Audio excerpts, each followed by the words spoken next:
Crude metal के purification की जो है पांचवी विधि होती है क्रोमेटोग्राफी। इसमें क्या होता है, एक स्थिर प्रावस्था होती है और एक गतिशील प्रावस्था होती है। ठीक है, स्थिर प्रावस्था में क्या होता है, कोई ठोस होता है या फिर कोई द्रव होता है।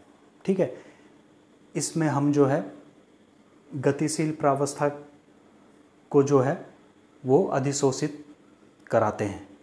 ठीक है, ये गतिशील प्रावस्था क्या होती है, द्रव या गैस होती है। ठीक है, यानी कि जैसे हमारा क्रूड मेटल है ना, वो क्रूड मेटल हम लेते हैं और उसको हम किसी विलायक में घोल देते हैं। ठीक है, यानी कि एक विलयन के रूप में हम उसे बना देते हैं और फिर उसको हम डालते हैं किसमें, स्थिर प्रावस्था में, यानी कि वो क्या होता है, एक अधिशोषक होता है। ठीक है, जैसे कि ये कॉलम क्रोमेटोग्राफी का चित्र है ना, तो इससे हम समझते हैं। तो जैसे कि ये एलुमिना है, सिलिका जेल है, ये क्या है, स्थिर प्रावस्था है। ठीक है, ये जैसे कि हम इसमें हमने कोई ठोस ले रखा है। ठीक है, इसमें हम कोई ठोस लेते हैं, उसे या तो एलुमिना है या तो सिलिका जेल है। ठीक है, दोनों में से कोई एक ले लेते हैं, उसको जो है हम इसमें भर देते हैं। ठीक है, और नीचे जो है इसके बर्तन एक लगा होता है। ठीक है, तो ये क्या हो गया, स्थिर प्रावस्था। ठीक है, उसके बाद क्या करते हैं, गतिशील प्रावस्था, यानी कि क्रूड मेटल का जो विलयन है उसे हम लेते हैं और इसमें हम डाल देते हैं ऊपर से। ठीक है, उसके बाद क्या होता है, माना कि जैसे कि वो जो क्रूड मेटल है उसमें 3 धातुएं हैं। ठीक है, तो जो धातुएं ABC है ना, ABC 3 धातुएं, तो जो धातु क्या होगी, आसानी से अधिशोषित हो जाती है किसी की सतह पे, तो वो क्या होगी, वो पहले एल्यूमिनियम के सिलिका या फिर सिलिका जेल के जो ऊपर है, ऊपरी भाग में क्या है, वो अधिशोषित हो जाएगी। ठीक है, जो थोड़ी कम होगी, जो थोड़ी कम अधिशोषित होती होगी, वो थोड़ा और क्या है, गति करेगी नीचे की तरफ। ठीक है, तो वो थोड़ा और गति करेगी क्योंकि उसे क्या है, अधिशोषित होने में थोड़ा टाइम लगेगा। तो गति करने के बाद वो कहाँ पहुँच जाएगी, नीचे पहुँच जाएगी। ठीक है, ये A है, ये B है। माना जो C है वो बहुत कम अधिशोषित होती है। ठीक है, तो वो क्या हो जाएगी, वो और नीचे जाके जो है सबसे नीचे वाले पे आ जाएगी। ठीक है, तो इस तरह से जो है अलग अलग जोन बन जाएंगे, अलग अलग हिस्से बन जाएंगे, जहाँ पे क्या है, हमें ये तीनों धातुएं जो हैं अलग अलग प्राप्त हो जाएंगी। ठीक है, तो अधिशोषक है ना क्या होता है, या अधिशोषण क्या होता है ना, हिंदी में कहते हैं अधिशोषण, उसी को अंग्रेजी में कहते हैं एड्सॉर्प्शन। ठीक है, और एक होता है एब्जॉर्प्शन, यानी कि अवशोषण। दोनों में फर्क होता है। ठीक है, तो इसलिए कई बार जो है बच्चे गलती कर देते हैं, एड्सॉर्प्शन की बजाय वो लिख देते हैं एब्जॉर्प्शन। ठीक है ना, क्योंकि दोनों जो है एक जैसे लगते हैं, और एब्जॉर्प्शन जो है ये बहुत ही कॉमन वर्ड है, तो ये ज़्यादातर ये इसी को गलती से वो लिख देते हैं, लेकिन सही क्या होता है, एड्सॉर्प्शन होता है। ठीक है, दोनों अलग अलग होते हैं। एड्सॉर्प्शन में क्या होता है, किसी पदार्थ की सतह पे अणुओं का चिपकना, सरफेस फिनोमिनन है ये। ठीक है, किसी सरफेस पे जो है अणुओं का चिपकना कहलाता है अधिशोषण। और अवशोषण में क्या होता है, वो अणु जब क्या है अंदर जाने लगते हैं पदार्थ के, जब पदार्थ जो है उन्हें अवशोषित करता है अपने अंदर। जैसे कि स्पंज है, स्पंज को अगर पानी में डालोगे तो वो धीरे धीरे सारा पानी अपने में सोख लेता है ना, और या फिर कोई रुई है। लेकिन जो एड्सॉर्बेंट पदार्थ होंगे वो क्या करेंगे, वो सिर्फ सतह पे सोखेंगे किसी वस्तु को। ठीक है, अंदर नहीं जाने देंगे। तो दोनों में ये फ़र्क होता है। तो एल्यूमिना भी उसी तरह का होता है, एड्सॉर्बेंट की तरह होता है।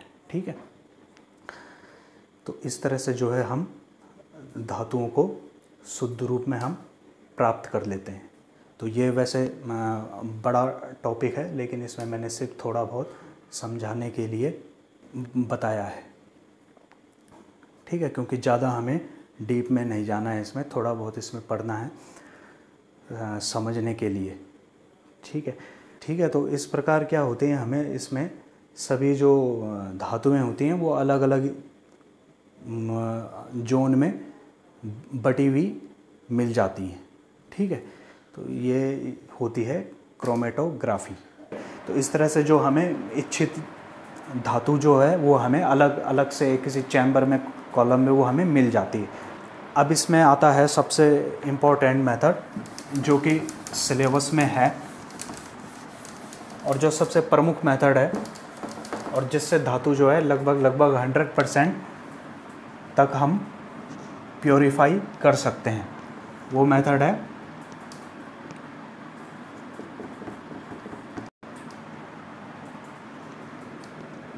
इलेक्ट्रोलिटिक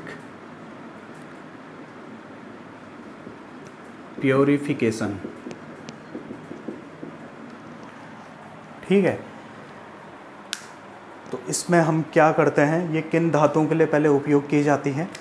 ये की जाती है कॉपर के लिए, जिंक के लिए और सिल्वर के लिए, गोल्ड के लिए और लेड के लिए, पीबी लेड के लिए और टिन के लिए, निकल के लिए। ठीक है, तो इन सब धातुओं के लिए हम इलेक्ट्रोलिटिक प्योरीफिकेशन का उपयोग कर सकते हैं। तो उदाहरण के लिए हम ले लेते हैं कॉपर का शोधन हम लेते हैं। तो देखते हैं कि कॉपर को कैसे हम शोधित करते हैं। तो पहले हम क्रूड कॉपर को लेते हैं, है ना, यानी कि जो निष्कर्षण से हमें मिला है उसको हम क्या करते हैं, एक रॉड शेप में बना लेते हैं इस तरह से।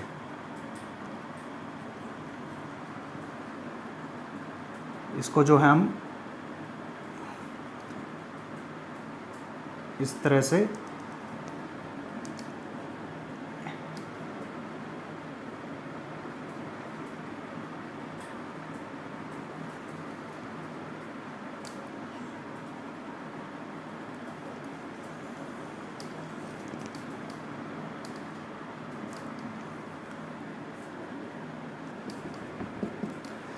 तरह से हम जो है उसे एक मोटी रॉड शेप में हम बना लेते हैं जो क्रूड कॉपर होता है। ठीक है, उसे हम एनोड बनाते हैं और कैथोड जो होता है वो लेते हैं हम एक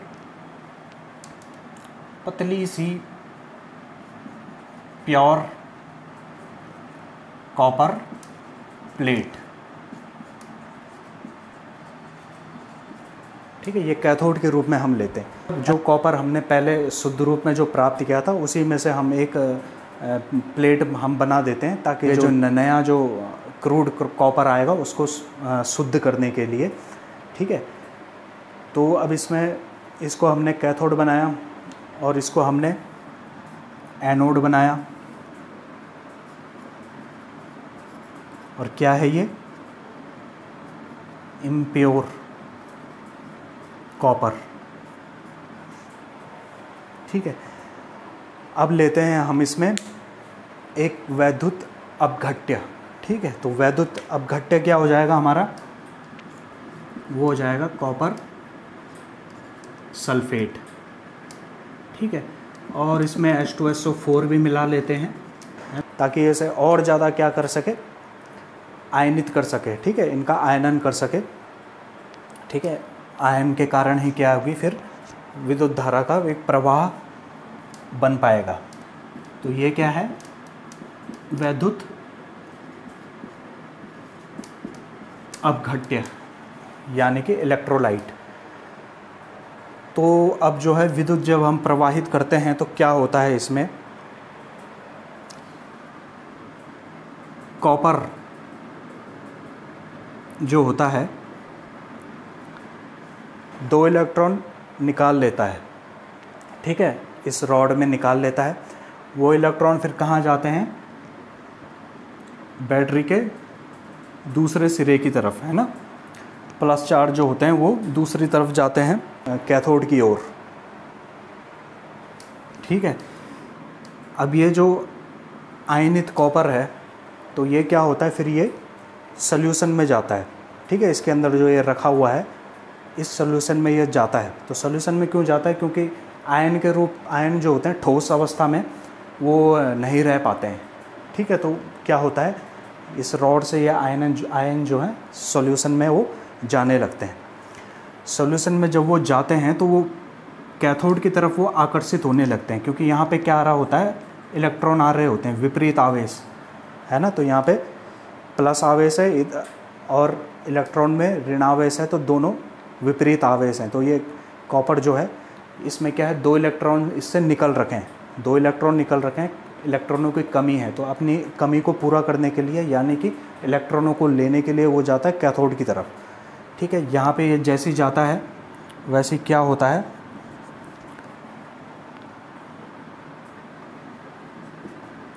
ये इलेक्ट्रॉन ग्रहण कर लेता है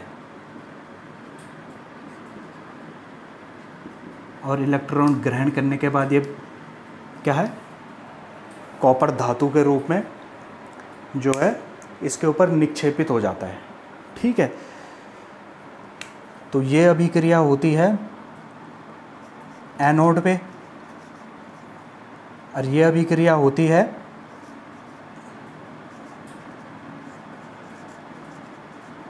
कैथोड पे। ठीक है, यहाँ पे क्या होता है, ऑक्सीडेशन होता है। ठीक है, एनोड पे क्या हमेशा क्या होता है, ऑक्सीडेशन होता है और कैथोड पे हमेशा रिडक्शन होता है। ठीक है, तो इस तरह से जो है कॉपर यहाँ पे जमा होने लगता है। ठीक है, और धीरे धीरे क्या होती है, ये जो प्योर कॉपर होता है इसकी रॉड जो है वो मोटी होने लगती है और ये जो होता है पतला होने लगता है। तो थोड़ी देर बाद जो है ये हमें कुछ इस तरह से दिखता है, इस तरह से ये दिखने लग जाता है और ये जो है इस तरह से ये दिखने लगता है ना। तो ये प्योर कॉपर हो जाता है और ये इम्प्योर जो एनोड है हमारा। ठीक है, तो इस तरह से हम क्या करते हैं, फिर कॉपर को इससे ले लेते हैं, है ना, शुद्ध रूप में। तो ये होता है इलेक्ट्रोलिटिक प्योरिफिकेशन ऑफ कॉपर। तो इसी तरह से जो है हम और अन्य जो दूसरी धातु हैं उनका हम शोधन कर सकते हैं। ठीक है, तो इस तरह से प्योरिफिकेशन की जो विद्युत अपघटनी विधि है उसमें हम हमेशा क्या करते हैं, अशुद्ध जो हमारा क्रूड मेटल है उसका हम क्या बनाते हैं, एनोड बनाते हैं, और जो शुद्ध धातु है ना, उसी मेटल को जिसको हमने प्राप्त करना है शुद्ध रूप में, उसी की हम एक शुद्ध पतली क्या बनाते हैं, रॉड को कैथोड बनाते हैं। ठीक है, और जो विद्युत अपघट्य हम लेते हैं वो उसी मेटल का क्या होता है, लवण होता है। ठीक है, तो इस तरह से जो है हम शुद्ध धातु को विद्युत अपघटनी विधि से प्राप्त करते हैं। ठीक है, तो इस तरह से जो है हम क्या है, मेटल्स को उनके अयस्कों से प्राप्त करते हैं। ठीक है, तो ये जो तीनों तरीके हमने बताए, सांद्रण और निष्कर्षण और फिर शोधन। ठीक है, कंसंट्रेशन और एक्सट्रैक्शन और प्योरिफिकेशन, तो ये तीनों जो है, इन तीनों को कहा जाता है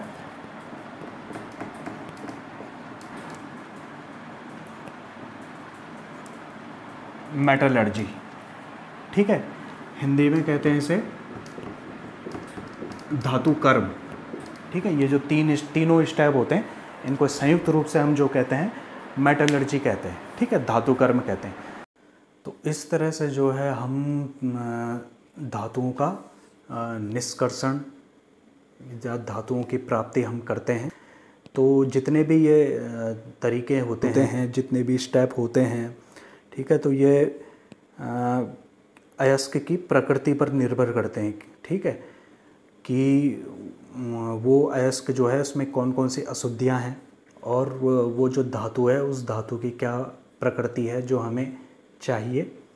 तो इस तरह से हम अलग अलग विधियाँ अपनाते हैं। ठीक है, एक ही धातु के अलग अलग अयस्कों से उस धातुओं को प्राप्त करने के लिए हमें अलग अलग विधि अपनानी पड़ जाती है। क्यों? क्योंकि जैसे कि मैंने कहा कि अयस्क की प्रकृति पर ये निर्भर करता है ना। एक ही धातु के दो अयस्क होते हैं, दोनों की प्रकृति क्या हो सकती है, अलग अलग हो सकती है। तो इसलिए जो है उनके निष्कर्षण के लिए जो है हम अलग अलग विधियां अपनाते हैं। तो इस तरह से जो है ये टॉपिक अब क्लोज़ होता है और इसके बाद अगला टॉपिक जो है वो है संक्षारण का।